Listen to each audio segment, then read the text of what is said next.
Hello, our friends, Evolutionary Energy Arts family. Hi, everybody. I think we have a Jen and the Birds first place going on here. Yeah, and just let us know if everything is okay. Um, we just had a crash there. Yeah, we got a crash. Yeah, tuning fork crash. Tuning fork crash. Hope everybody is well. So what do we have? We have Jen the Birds first. Robbie was second. And I think I saw KK in there too. There she is. She's there too. And Ron Simpson. Christine Love, Israel, great to see you. Israel, you in Peru still, or are you back stateside? Inquiring minds want to know. Quintris, great to see you as well. Super awesome 205. Hello down there in New Zealand. Wonderful to see you guys. And Diana, good to see you. Good to see everybody. Yeah, today was a little bit impromptu. We weren't going to go live, but we thought, let's go live because it makes us feel better and other people enjoy it. And it's just fun. We have a fun topic tonight, which is really weird because there's new things coming up that are just impossible, you guys. They're impossible, but here they are. You go back on Sunday, Israel. Will you be safe? We have you surrounded in angels and white light. So, yes, Diana, we are grateful to have you here and we are grateful to be here. Running the gauntlet. Good to see you. Great to see you. Thanks for stopping in, Ron Simpson, everybody. So now you guys, we're going to have prayers at the end. We got some heavy prayers that we need to do and people need help. So let's set the intention and kind of, open our heart chakras through the live and we should be good and warmed up for couple dings and a prayer at the end of the show. So want to get that out there now because it's important. It's always important. Yeah, it is. And Israel, we can't wait to talk to you about Peru. Yay! Look forward to that for sure. Lucid Farms, good to see you. Only Sinbad knows the truth. Emperor Rex, Pedigree Monkey, great to see all you guys. Yeah, this is a real fun topic because, it just gets into things that are kind of interrelated. And I can't think of anything more interesting and more fun than just the topic of reality itself and what is real. Last night, again, I had another dream where I was back in Connecticut because I grew up in Connecticut, but left Connecticut like 20 years ago. And yet, often in my dreams, somehow, some way, somewhere in Connecticut, and gotta find my way home. But I'm not like, anywhere I did live in Connecticut. I'm somewhere else. Like, I think I was up in either Hartford or I might have actually been in Boston in part of the dream, but I had to make my way back to Fairfield and Milford. That's where I lived when I did live in Connecticut. So what's up with that? What's that all about? What are dreams really? I think they're more than one thing. And then reality. Can we go forward? Can we go backward? Certainly we could go forward, or at least people will think that we're moving forward, but all we really have is the now when you really get down to it. And yet, what is the now, really? I don't know. You know what? Speaking of moving forward, what makes me feel funny is when you are stationary and let's say the vehicle parked next to you starts to slowly move forward and backwards and it looks like you're moving but you're not. It's the other vehicle that's moving. That has always really tripped me up. Every time that happens I kind of like jump. I'm like, I didn't know I was moving, and I wasn't. But it's all about, I guess, how things look, perspective, where you're sitting from, what you are looking at, how you're looking at it. Yeah, I see Dan's in the house. So I was going to ask you, Dan, have you heard anything about people falling sick in the Grand Canyon? Because that is something we saw. Yeah, from rafting. People were rafting in the Grand Canyon. and got sick. Apparently, something going on with maybe the water. I don't know if you had heard anything since you're in that area. Chris Brook, FEMA Region 4, Old Hickory, Tennessee. Good to see you as well.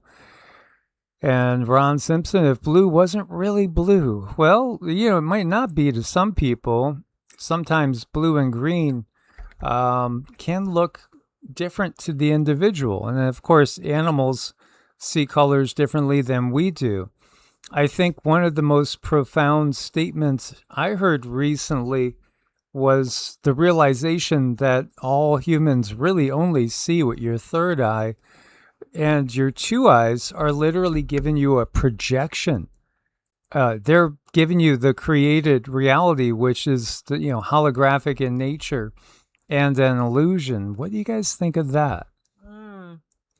Dan says, yeah, that happens. The Colorado River is very dirty. Well, that's too bad. That's too bad because it's so beautiful. Colorado is just like God's country too. It's really pretty, but and it's unfortunate, that we can't just have clean water and clean air, and it shouldn't be that hard to have clean things. Joe Powder's been having some different dreams and perhaps different timelines. Again, pleasant ones is always nice. Cindy and I, the other night, both awoke early and had the same experience of dreaming about a gray alien trying to hide itself that was like here in the house or here trying to mess with us. It was early in the night, like 11ish, and we had just fallen asleep, and we both woke up with the exact same thing. So I think that was a case of third eye viewing, something that was really there on the fourth density.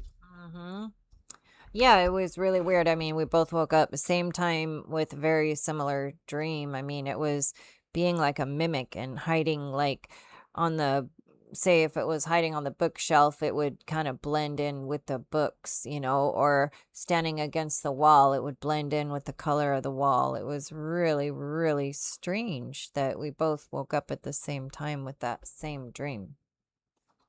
Wow, and running the gauntlet, we have an outbreak of some sort of sickness on Vancouver Island, BC. Healthcare system's overloaded right now. That's sad. Again, you be protected always. Keep that Wei Chi field strong. Yeah, I love dreaming too, Diana. It's like as we get older, it seems like we really cherish dreaming and the time when we get to be relaxed. The body just chills. It feels so good when you get a little bit older. Oh, it does. It's great. Yeah, absolutely. Four Horsemen, good to see you as well. So, this whole question, let's start by talking about Cern, because the big news is Cern's going to be shut down for 4 years. But there's some people saying it's not really being shut down. So now we get a little bit of, well, is it shut down or isn't it shut down? Because you have some channeled sources saying, no, it's not really being shut down. Other channeled sources saying, yeah, it is being shut down. Again, I think the thing to realize is each one of us is looking at this reality through our own lens, and no two lenses are alike. No, they're not. I mean, it's just really kind of wild out there right now. It is. Please do like, share, subscribe if you are able to hype. We appreciate that as well. It's always a challenge with the algorithms. I do think most YouTube channels have found that now with the new algorithms, it's definitely tougher. It really is tougher. Unless maybe you're an AI channel. But then again, maybe that's just my perspective because I'm not AI. Or at least I don't think I'm AI. No, as far as I know, last time I checked. So there's a portal for the LHC, the Large Hadron Collider. There's a door, open, a round door, like a Stargate. They sit around a table. Well, an entity came out from the portal and sat at the table. This is somebody claiming, again, entities are coming through portals in Cern. Of course, The scientists say it's nothing like that at all. But then again, would they really tell us if they were? It feels like almost everybody is in agreement that CERN is really about opening portals to other dimensions.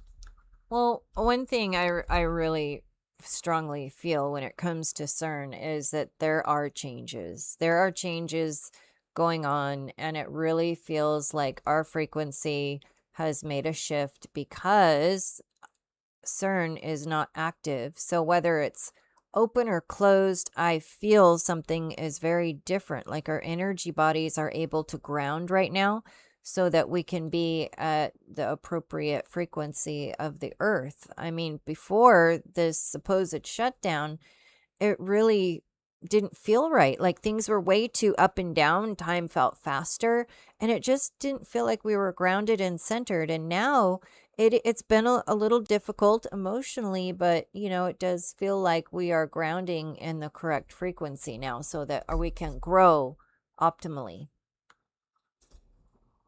And that's a great thing. Absolutely. So, what if this whole time, at least a part of or a portion of the Mandela effects are literally being blamed on CERN?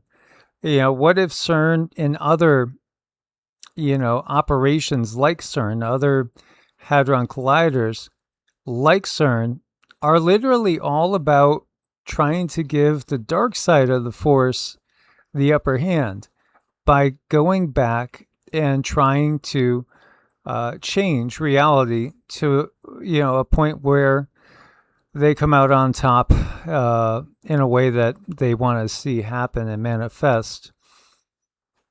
Very interesting, isn't it? It really, really is. What is going on? And, again, does CERN not just basically allow beings from other dimensions come into our dimension or give us information, contact again some of those that have been controlling this reality or doing their best to control our reality? What if that was part of the whole thing with the Mandela effect? What if it was literally a rewriting of things? When you look again, the first time that Trump ran for office and people were talking about the book, Baron Trump's, great adventures, underground adventures, and 1800, the last president, or was it 1900, the last president? And, just all the coincidences. There's so many different things that we've seen throughout history which look bizarre. Abraham Lincoln and JFK, those assassinations, there's just a laundry list of, well, what can you say, coincidences? Where, they're just so obviously interrelated. Was that perhaps because it was altered at some point in time? And, or, again, is our history itself, like we're always questioning the history. And I think most people in chat right now don't believe that the official history is really what happened. We think that it's just kind of a story. And they literally look at the word, his story. Why is it done that way? Script, your. Script, you are living out. You could go on and on with, again, everything in the English language, spelling, it's cursive. We go on and on with everything that we see. And it's like there's all these clues hitting us from all over, trying to tell us that you're literally living out some sort of holographic reality that might not be as real as you think it is. Or perhaps it's way more pliable than you think it is. Can we change the past? That if past, present, and time and future are all really happening at the same time, you would make you think that you could change the past as easily as you could change the future. Do you think that's the case?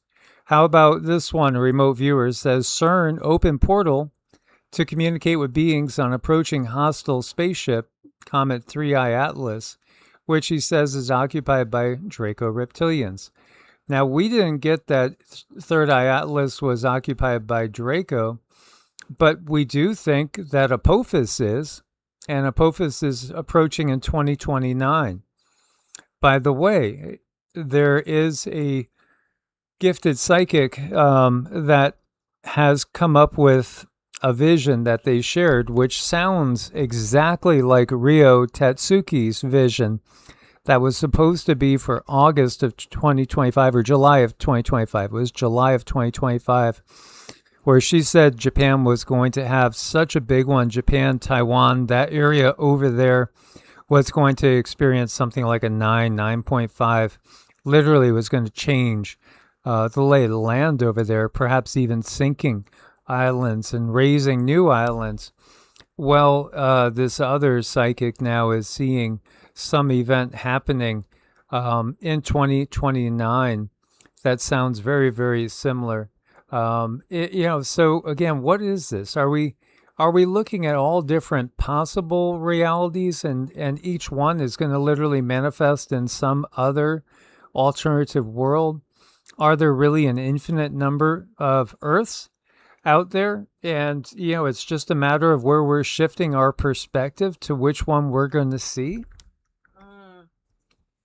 Yeah, it is really getting very, very weird, and that's why tonight's topic, I think, is just absolutely appropriate for everything that's going on. And I'll tell you what, I mean, there's some things that really kind of, that jaw-dropping thing that I really did not expect, and I'm still kind of in disbelief here.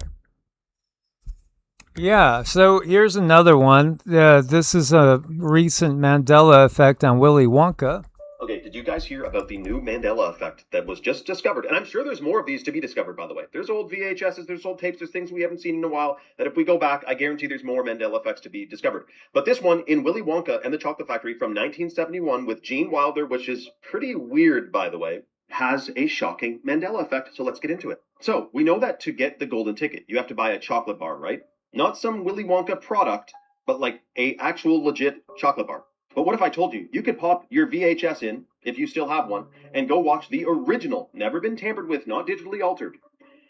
Charlie gets gifted, a moon pie now, not a chocolate bar, as the first chance to getting a golden ticket. The timeline is, he got the birthday treat at home, which makes no sense if you watch the clip. He's like, I think I got it. You don't get a golden ticket if it's on a chocolate bar. So what the heck, and no one remembers it being a moon pie. It was supposed to be a chocolate bar. Then Grandpa Joe secretly takes his saved tobacco money and buys Charlie a traditional rectangular Wonka bar. That one is a dud. And then in the street later, he buys again, chocolate bar, not a moon pie, and gets the golden ticket. But this one doesn't really make sense. The movie specifically states you need to get a chocolate bar to win. So why would he and Grandpa think he would even possibly win unless he had a chocolate bar? And this is said to have spread debate for decades. But only in the last 3 months has this moon pie thing come out and people been wondering about it. I can't find anything about it. People talking about why you got a moon pie if you can't get a ticket from that. I don't see anyone talking about that since 1971 up until this year. Family Watch's newscast stating golden tickets are exclusive to Wonka chocolate bars opens a moon pie. It doesn't make sense, and I don't remember no moon pie, man. I remember him opening a chocolate bar in that damn. Oh, what do you guys remember? Well, of course, I remember the chocolate bar, and this is just really weird, and it gets weirder too. Yeah, there's something about the movies. I loved Gene Wilder. I thought he was so fun.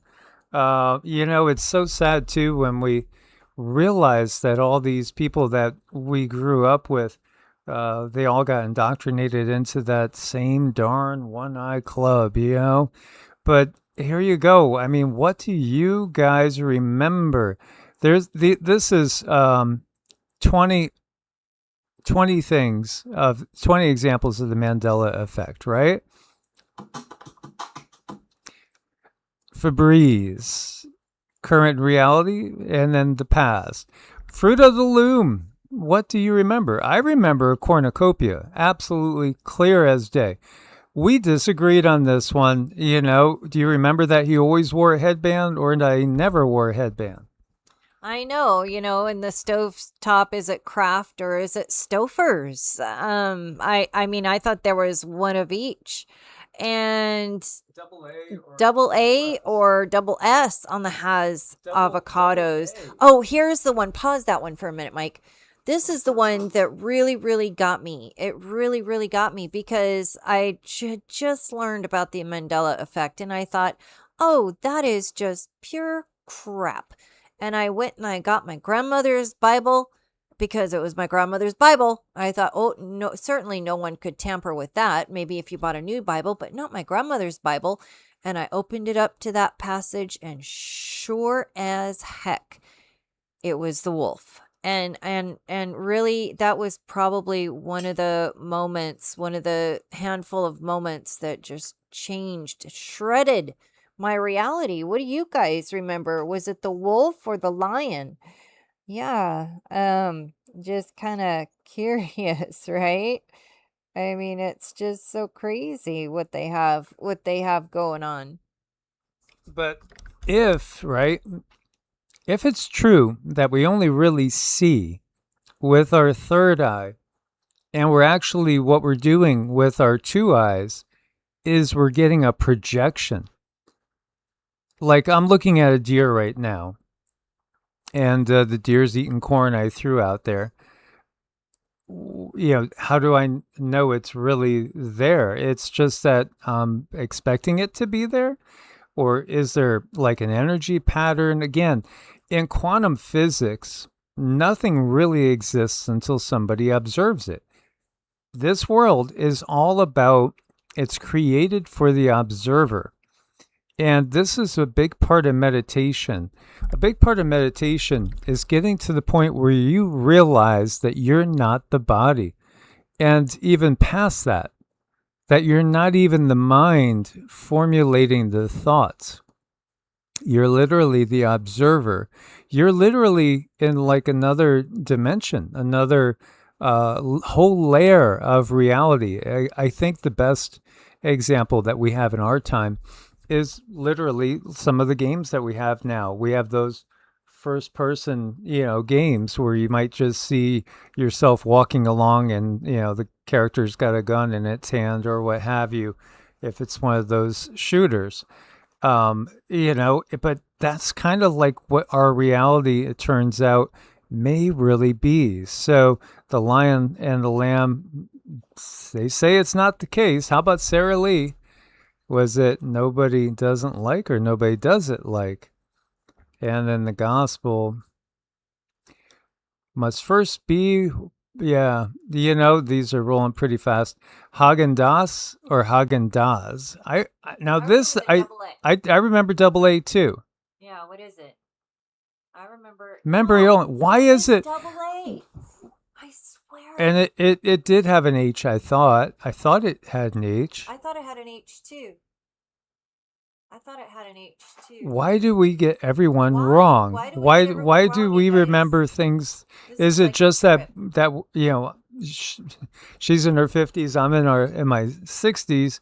Is it our age that remembers things differently? No, you and I are pretty much on, except for the headband with this one. Pause that one there. This one, the JFK one, was it 4 or was it 6?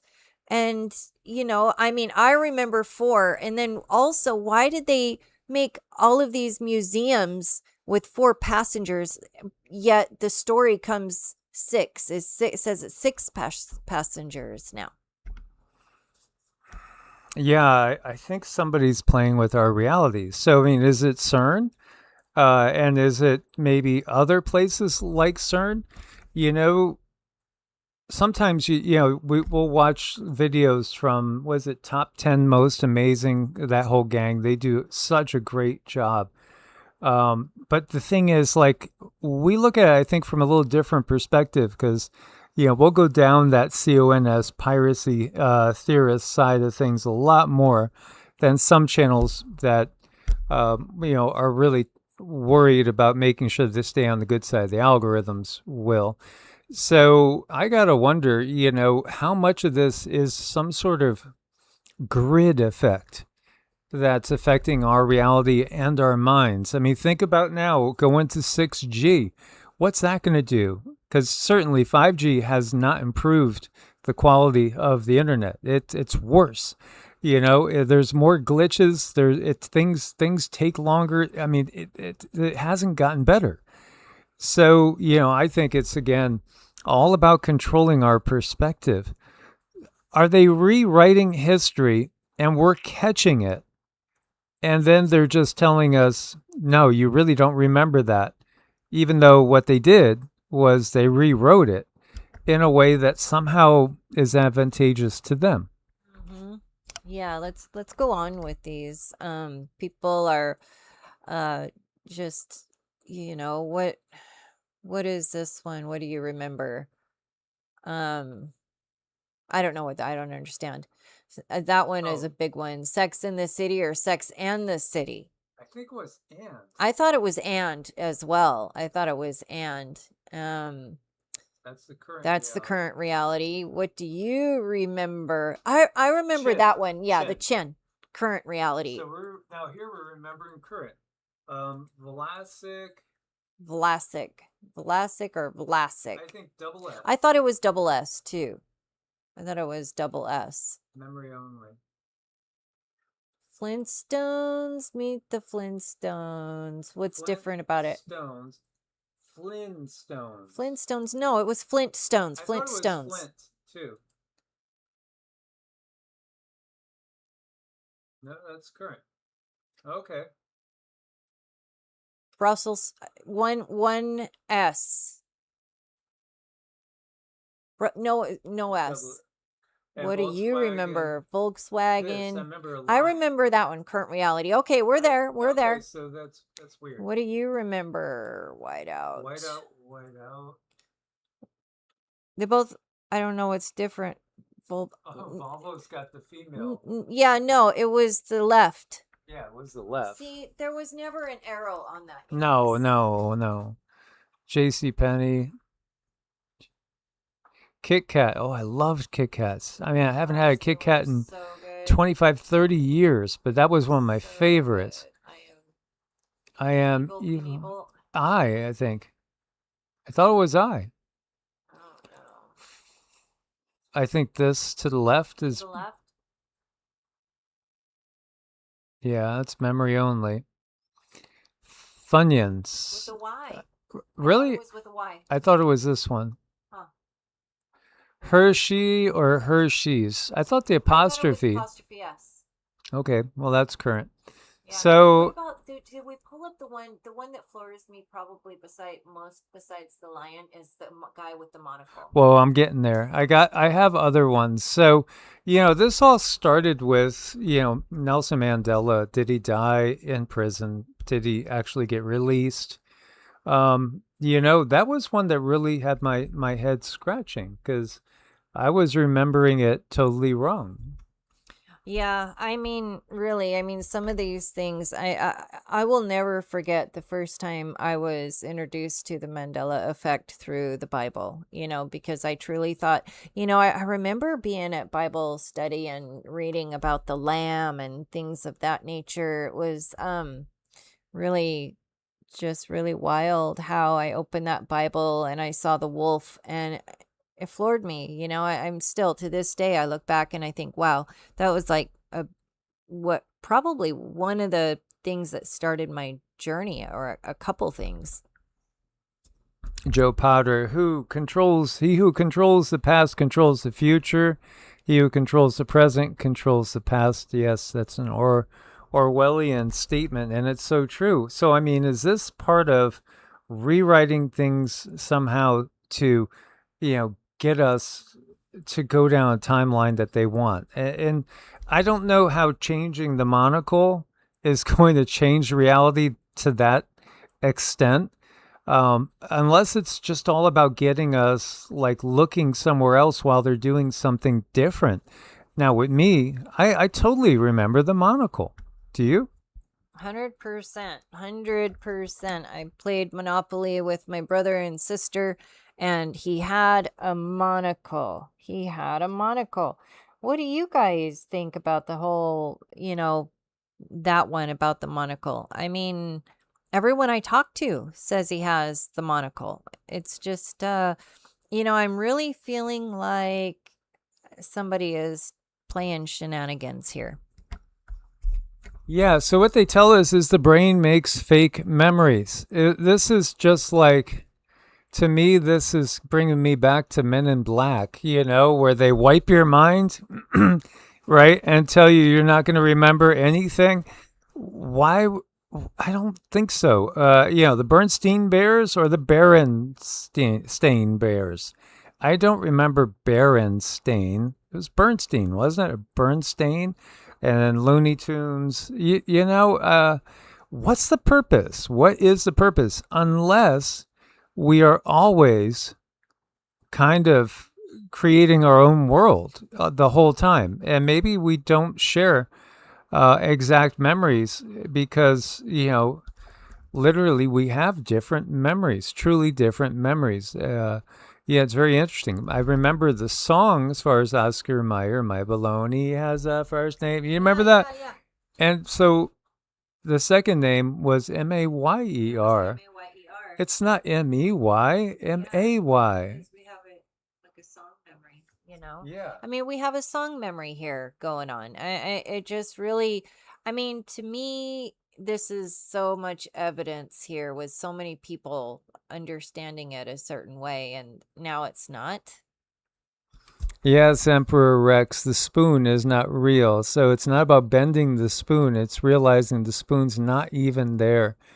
This also gets into other things like when we're talking about, animate and inanimate objects.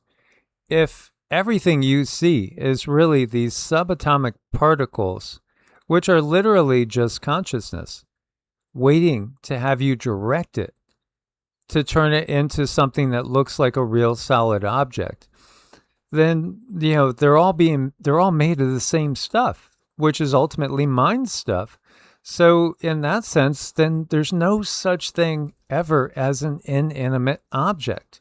So, when I talk to my motorcycle or my truck and tell them to, feel good, go ahead and, let's have a nice, safe ride or drive, it makes perfect sense. Right. Exactly. And it's just, what do you guys remember? I remember Jiffy. Because I had children and grandchildren, and I remember Jiffy. That double F and a Y. And I even remember looking, I was like, I was really poor when I had children. So I was always looking for sales. And Jiffy used to be one of the better sales it's Jiffy, guys. It's Jiffy, I thought. Well, we used to buy Skippy. That was kind of like my mom had brand things. There were certain brands, and that's what we were brought up with. And yeah, we were the same thing. It was kind of like money was always tight, so you're always looking for sales. And Oh, well, we got some people are Jiff and some are Jiffy. Yeah, We got a mix with Jiffy. with this one, I kind of remember both. I thought that they changed it. I thought that they went from Jiffy to making it more shorter, just maybe for marketing. I don't know on that one. But you can see here's a little ad, right? Jiffy peanut butter, 12 ounces, 60 cents, right? So there you go. It's right there in an ad. Could the ads even change? I suppose they could, right? I mean, if again, all this is just, it's holographic and our minds are creating it, double stuff with 2 Fs or double stuff with 1 F. Yeah, I don't know. Those things I didn't look closely at. But I was just eating the cookies at the time, but I don't know. What say you guys? 1 F or 2? Yeah, Jen singing the Oscar Mayer, I love to eat it every day, and if they ask me why, I'll say, yeah, Bologna. Yeah, I remember that so well. I mean, this is like taking me back to 5th grade, and my best friends were Ricky and Joey Meyer, and they used to get that all the time. They were picked on because their name was the Wieners. So Yeah. people would saying, "Oh, you're just a wiener," Yeah, Ricky and Joey Wiener, because it was Oscar Mayer, M.A., not E. Right. Exactly. They were twins, by the way. But yeah, and very different. How about geography? You know, one of the ones with geography that I remember the most is really the position of Maine in relation to the position with, you know, like Washington State. And, you know, I probably should have looked into this one a little bit more. But when you look at maps right now, because people remember maps differently, and we've seen maps change a lot over time. You can see Maine's right here. And the very most upper part of Maine is still definitely lower than the uppermost part of Washington State. So I guess what people were saying is at one time Maine was higher than Washington State on maps. Now, I wouldn't be surprised at all with when it comes to maps, because we have so many maps that show land up in the Arctic Circle. It shows a lot of things, you know, that have been changed over time. Literally California as an island. You know, how big is the Pacific Ocean? Indonesia is shaped like a turtle, and the shape actually changing over time. 8 islands of Hawaii, was it 8 or 7? Yeah, how many? Yeah, that one I wouldn't know. Yeah, I think that is one clearly that has been manipulated by the system. And so memory, perception, and reality. What if reality is more malleable than we think? Yeah, you know, and what if CERN is part of that? What if CERN is trying to get us again to visualize an outcome that they want? And what do they want? They want a complete police state. They want George Orwell's 1984. They want everybody squished into cell cities.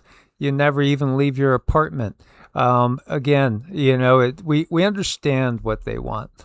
And so are they trying to keep us trapped in some sort of illusion in this dark matrix that's within the natural matrix?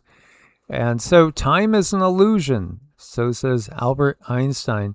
Yeah, you know, ultimately that's what we get. It's an illusion. We're having an agreed upon, to a degree, experience as a human, again, at the change of a yuga, a change of a cycle.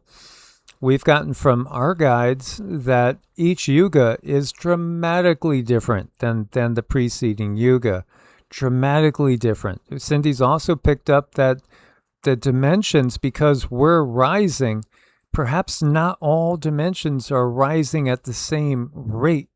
And maybe we are actually merging into places where other people already are. And maybe we're going to be seeing them more. You know, I'm a big Bigfoot enthusiast. I've always been fascinated with Bigfoot. I was so enthralled with Bigfoot that when I was in high school, I was going to take a year off and buy a van and go around the country looking for Bigfoot. That was kind of like a dream I had. You know, also a couple of my friends, we thought we would do the same thing, head out to Vancouver, British Columbia, Washington State, Pacific Northwest. But, you know, there's actually sightings of Bigfoot all over the place, everywhere you look. And the sightings are increasing.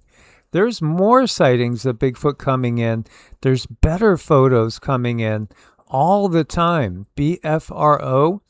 Bigfoot Field Office Recording something is an agency that keeps track of the sightings. And I really think that the reason why there's more sightings is really because of the dimensional merge. And Bigfoot himself, what we've gotten was that Bigfoot is a being that knows how to alternate his frequency so he can slow his own vibes down and appear solid for whatever reason he wants. Maybe, you know, in 4D, you don't really have to eat. But in 3D, you do. You need nutrition. But eating can be enjoyable. You know, think about a banana cream pie, or think about a delicious pizza, or whatever it is that you're into. Can you imagine in 4D where all you're going to have is kind of a remembrance of how it was to actually take a bite out of a wonderful pizza or a wonderful New York cheesecake or something, and it's really an illusion in your mind as opposed to what we experience in this 3D reality. But then how really real is that cheesecake if it's really being pulled together from all these different subatomic particles into a form that's really, again, just looking wonderful, delicious, and sumptuous. It's just fascinating. This is really getting into ultimately the very nature of reality and existence. It is said from some of the most brilliant quantum physicists that really, again, time is an illusion. In fact, everything we see is a holographic projection from some sort of more, let's say, like a 2D, 1D reality. We end up with this 3D reality and then 4D, and then some have thought time is the fourth dimension. But, again, I think that what we do get is people saying, for the most part, that from a higher dimension, you could see what's right below you, but from the lower dimension, you can't see what's right above you, so to speak. No, you can't. Do you want to give us a little bit more on that? In a minute. Okay. So, this is just fascinating. Past, present, future, they literally are really happening at the same time. Time isn't precious at all because it's an illusion. What you perceive as precious is not time, but the one point that is out of time, the now. That is precious indeed. The more you are focused on time past and future, the more you miss the now, the most precious thing there is. That's Eckhart Tolle. Gosh, I remember in the 90s, I was so into Eckhart Tolle, and I was just gobbling down one of his books after another. And really, that's it. Be here now, be present, be fully present. Don't worry about, the future, and, maybe we shouldn't be so focused on the past. But I think we're in a different place right now, too, because this is part of an awakening. And what people took to be for granted, just solid facts that you could not debate. Well, I think there's really nothing we can't not debate. Well, I think everything we came here to explore, so that we're doing exactly what we came here to do just by looking at this stuff and asking questions and bouncing it off each other. And, we're here to learn from each other. I think that's so important that we really keep that in mind. So when people come in your life, there's no mistake there. There's something to be learned, or there's a friendship to be had, or maybe you just need to work on something in your life, and this person is there to show you. So it's here. We're here to work with each other. Yeah, absolutely. Darth Vader's line, "Luke, I am your father," is probably one of the greatest misremembered lines. It's simply, "No, I am your father." I did an interview with him about that. Yeah. And he said he thought it was Luke, I'm your father. He did. Yeah, it's just one of those things. There's so many, Ford logo. Oh, and Forrest Gump. Yeah, that line. Life is like a box of chocolates. Turns out they actually said life was like a box of chocolates. No. So maybe he was a time traveler. Yeah, time traveler. Maybe. Are we all time travelers? Is that the reality? I think it is. Recently we were talking to some nice young Mormon men that came over to try to convert us to Mormonism. So we invited them on in, and after like an hour or so, they were just dying to get away. It was fun. It was a lot of fun. But, it is true that in Mormon beliefs, there literally is a part where they're told that because of their work here, that they'll actually get their own planet to rule in the afterlife. Now, interestingly enough, we've gotten from the guides that what we're doing when we incarnate is literally creating new worlds for us to come back to at any time. At any time, we could come and jump back into these realities that we've experienced and created anew. Perhaps, again, making those big life decisions in different ways. Going to college, not going to college, taking your first job, not taking that one, taking a different one. All the different possibilities, they're endless. Well, what if you could literally jump and insert yourself back in a timeline in reality anywhere you want, and just to see, well, what would have happened if I took that first job or took the second instead of the first, Well, I don't know that you could go in that in a genuine fashion if you have the memory of it, though. I mean, wouldn't you have to wipe the memory from your experience and then go into it to really have a true experience? Well, we think, right, that we jump in at birth. There's this divine flash when the sperm and the egg meet, and boom, you have cellular mitosis that starts. Really being guided again by the self, the soul, the consciousness. There's an etheric blueprint, which we could say is literally on 4D, or maybe the bridge between 4 and 5D, so to speak, that gives us a template to create the body, which is ultimately, again, your choice by choosing your parents and the DNA lineage. I think there's a hell of a lot more that goes into making the decision on when and where and who to incarnate with than we really, really realize.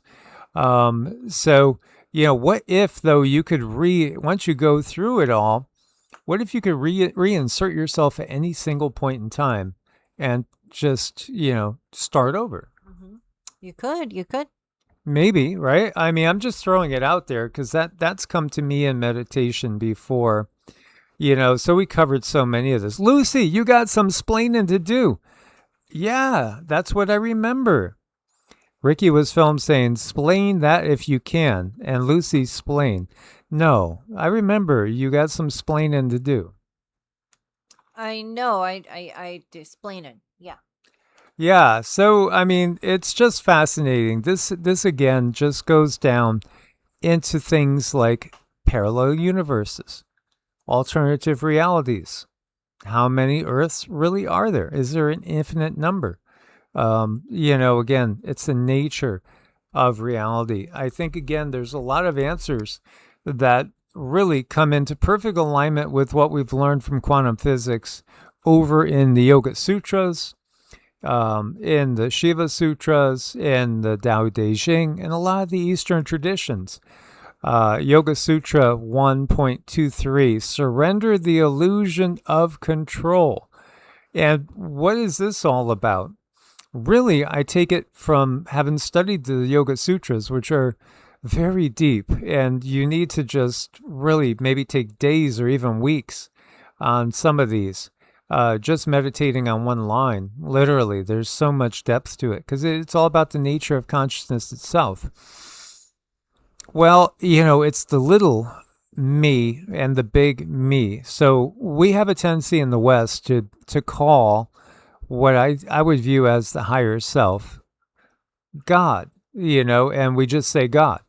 In the West, we've been brought up with God. Well, it's God's will. It's not mine. How can I, change God's will? But I think what we're really talking about is our higher self, the self that's existing outside of being in this matrix, which, again, the higher self has goals, plans, things it wants to work on, things it wants to achieve. So surrendering the illusion of control and going, if we're talking Taoism, there is the exact same thought in Taoist philosophy. You have to go with the Tao. You don't go fighting the Tao. The Tao is ultimately the all. It's the order to nature and everything. So to fight and struggle against the Tao is just pure folly. you have to listen and be guided by what it's telling you. And in the case of the higher self, we have to still our minds. Be silent, be still, know I am God. Literally, be silent, be still, and know that you are God. The higher self is really the orchestrator of all your realities. Indeed. So, I think, again, there's so much wisdom. Yoga is the cessation of the movements of the mind. Then there is an abiding in the seer's own form. That's from Patanjali, again, the Yoga Sutras of Patanjali. So the cessation of movements of the mind, like our constant thoughts, I got to stop at the store and get this on the way home, or that bill is due tomorrow. I got to, go do my banking, or whatever it is. You always have something going on in your mind that's running. It's when we get to the point in stillness and combine that stillness with the breath that we could get to a cessation of that, and we could start to experience the higher self. And we could start to experience our true nature, which can be very disconcerting. And as a kid, it used to come on me when I was a little kid.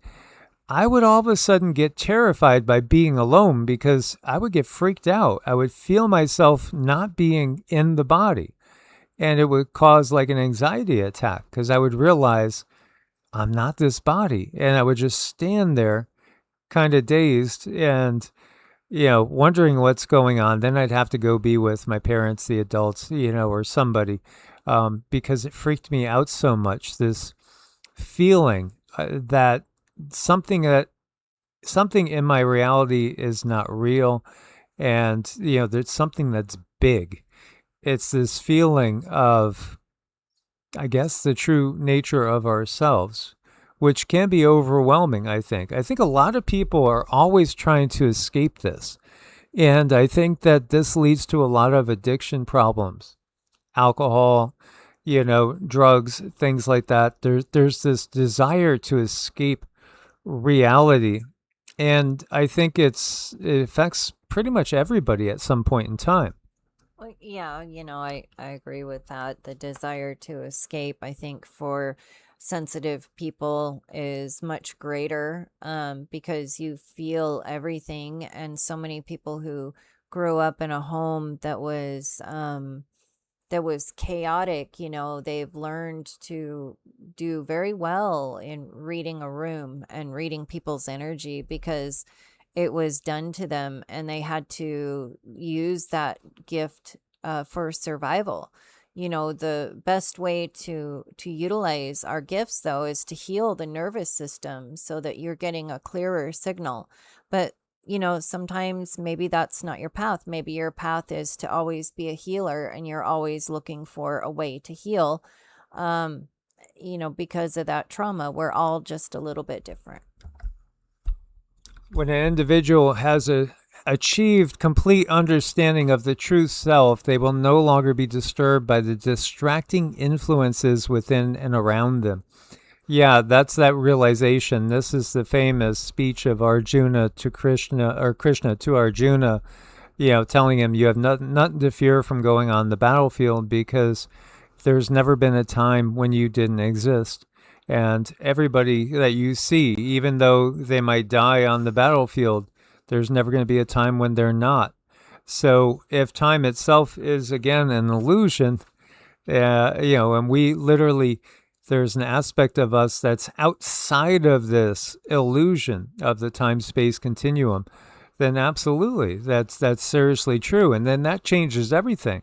That gives us license to be brave and bold. And, I'm still not going to bungee jump or jump out of an airplane, but, I would. She would. Yeah, she really would, guys. So, Jen, I think you had said, too, that you had that feeling, too. And I don't know how many people have had that feeling. How many of you out there have literally had the feeling and the knowing that you're not the body, like an out-of-body type experience? I'd be curious to see that. Please do share in your comments as well. Exile the Knights of Malta is talking about New Haven, Connecticut. I used to always love to go by New Haven, get some good pizza, and go walking by Yale because it was so creepy. And there's this weird vibe over there. And of course, now I understand why. Yoga wisdom, be kind, ahimsa, nonviolence. Stay true to yourself, satya, truthfulness. Asteya, non-stealing, practice generosity. Brahmacharya, right use of energy. Use your energy mindfully. And aparigraha, which is non-hoarding. Less is more sometimes. There is a bigger piece to this puzzle because I do think we test ourselves. I do think life is not just having a joyride, but I think it is a test. You know, you look to the Egyptian Book of the Dead, you know, weighing the soul, ma'at, truth, again, weighing the weight of the soul against a feather or the heart, you know. What are we really saying there? We're testing ourselves. We're seeing, did we rise to the highest occasion, even in, you know, the most terrifying or dire of circumstances? Did we maintain like a certain amount of love and peace and compassion in our heart at all times? Again, every one of us is human, and I think when we take on these meat suits, you know, it leads to a lot of temptations of different types.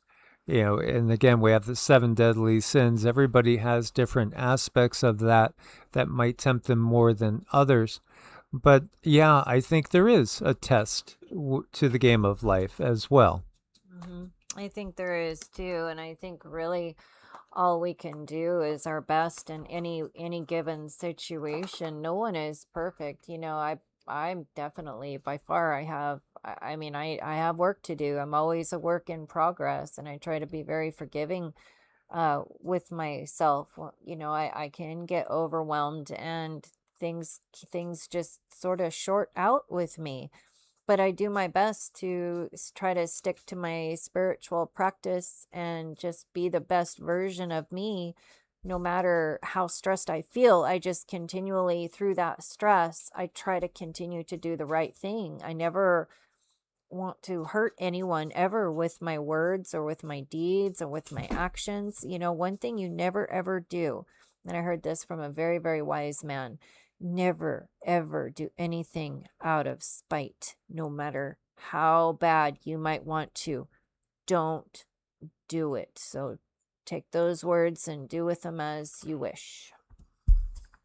Yes, and thank you guys for sharing all those thoughts. Anna says, yeah, first time out of body experience in a car accident, hit from behind, soul jumped out. Yeah, when I was 17 too, Anna, I was in a really bad accident and the car was completely totaled and time changed. I mean, when the car got hit and the windows started to explode in and the car was sent flying, it was like everything just slowed down and every second was like a minute. It was so noticeable, so strange. It was so wild. Thankfully, nobody was killed. Kakabushundi was the sage who saw the Ramayana and Mahabharata multiple times, 16 times. This is, I think, one of the biggest clues to our reality there in the Bhagavata Purana. And it talks again about this sage that was blessed and literally was taken out of time-space. And what did he see? He saw us going through loops. He saw the cycle of the yugas. He saw them come around back again. He saw all the events of the Ramayana and the Mahabharata that are described in those books 16 times. I think what actually translates like 16 in one and 14, I think, in the other. So what does that mean? He saw that they, you know, again, what if we're going to return to the exact same point in history that we're at now in the future? This exact same moment. But what if there could be different outcomes? And that's again, I think this is one of the biggest clues to the nature of existence when you study the Vedas and all the Hindu texts. It's just fascinating. Kakabashundi. It's just absolutely fascinating. So, we go around, we spiral, and we can see that it's a fractal universe. It's fractal. It is also something that clearly has different cycles. The yuga, ascending Kali, descending Kali. You have ascending Dwapara, descending Dwapara, ascending Treta, descending Treta, and then ascending Satya and descending Satya. And people have taken different stabs at when they think each one has started in the most recent cycle. But yeah, what if you are going to come right back around to you in a different yuga cycle and you get the chance to do things a little differently? From one perspective, it's a sine wave. And the reality is when we look at the sun moving along through our galaxy, it moves kind of like a sine wave, and the planets, again, are revolving around the sun. I know there's people that don't believe in that as well. But really, when you look to, again, the Hindu way of looking at things with the Bhu Mandala, we can see why you would call it a flat earth, but at the same time, they do also, talk about many different worlds. There's many different lokas and, countless different beings. There's over 100,000 different humanoid beings of different types in our own galaxy, according to, again, these Hindu holy books. This person right here is coming to 2025 being, again, a beginning of a transitional period. And they're in agreement with what we got from our guides, but pretty much we got that it was April of 2024 that we ended the Kali Yuga, and now about 300 years of a transitional period is what we're looking at, pretty close to what we've got from the guides. So with the yugas, what is time? Time is just cycles. It's natural ebb and flow, and yet it's a dream. We are said again to be living in the dream of Vishnu. Vishnu is dreaming a dream and dreaming all of us. Now we understand that each human is, has this body, which we're not the body, but at the same time, the body is a universe for other beings. You have all different types of cells, you have bacteria, you have all sorts of things inside you. You have your microbiome, which outnumbers your own cells over 10 to 1. And so we are universes. We are literally God itself. We are literally Source itself. And what we get is that in some ways, it truly is nothing other than a dream. It is really, really fascinating. But it's clearly stated that, this is all mind. It's all mind. And you have the Trinity of Vishnu, Brahma, and Shiva, but you have Brahmin. What is Brahmin? Brahmin is the one that is beyond duality. It's again, the greatest mystery is that ultimately all is one and one is all. I mean, Led Zeppelin, they might have been tripping when they wrote Stairway to Heaven, but they got some things right. So we are all Brahmin. Simply, we have to understand it. It's not that we are Abraham or Abraman. By some practice, we become Brahmin. No, just like gold is gold, but if it's covered with some dirt, the dirt can't be removed, and the gold is gold. Similarly, we are Brahmin. Spirit soul. We're consciousness itself. Yeah, ultimately, all is one, one is all. That's the greatest mystery. But yet, each one of us is a unique fractal of that one source. And perhaps, we get to do things over again and again and again and again, if we so choose. Oh, joy. Yeah, and as Kitty says, no, that scale's got to be wrong. I've been dieting. Okay, are we done, sweetie? Okay. So tonight I want to talk prayers for some people who are very, very important. Everyone's important, but very close to the EEARTS family. So I want to talk about Miss Mary Elizabeth, and she's just been an angel and a blessing to many, many, many, many, many. in our area. This is a local thing we have going on. She's fighting for her life. It should have been a routine surgery, and it didn't go well. So I don't want to share details, but it didn't go well. So she is like fighting for her life right now, and it's a struggle. If anyone can do it, we know that Miss Mary can do it. So please, please, please spend a moment and pray for Miss Mary Elizabeth. Also, Robbie's dad, Bob, we want to send some prayers for him. There's some things going on there. And that's very close to the both are very close to the EEARTS family. And it just kind of brings it home when it's somebody super close. And also Carrie is still fighting for his life as well, as is Lori, and Steve, Lori's husband, he's doing his best with everything he's gotten. We do have a prayer wall on the community tab. There should be names on the prayer wall. If you are a prayer warrior and that's what you do, please go there and do what you do and work your magic. We would really appreciate it a lot. So I think that's all for now. Thank you, Bob Hawk. We truly appreciate that. Loka samasta suki no bhavantu. May all beings everywhere be happy and free, and may my thoughts, words, acts, and deeds contribute in some way to their happiness and freedom. And Cindy will give us a ding. And we thank you guys. Thank you so much, as always. Much love.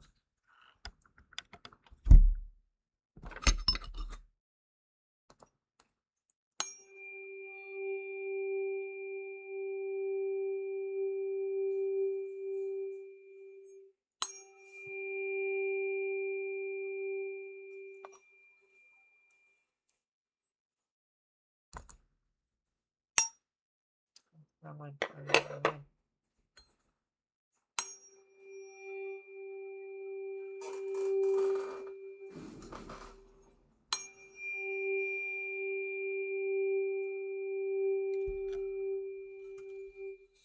All right, you guys, thanks for coming in and all of your support. We truly appreciate it.